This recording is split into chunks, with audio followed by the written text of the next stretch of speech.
Топло, ладно, топло е новата лоша формула која се повеќе ги полни ординациите и болниците во регионот. За само 3 дена на интензивни временски промени во болница завршиле над 70 жители од регионот, главно пациенти со кардиоваскуларни заболувања.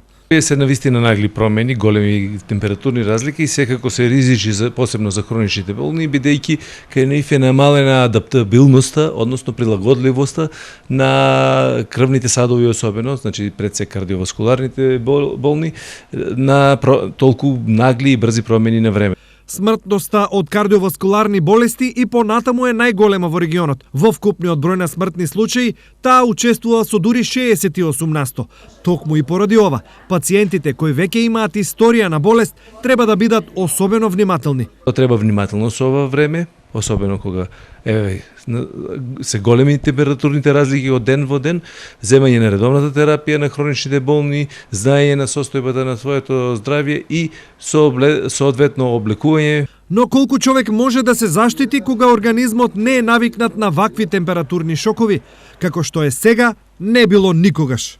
Не е било никој пат вакако сега што е. Знаеш, до мај месец беше свеичко, така, сега е малку друго.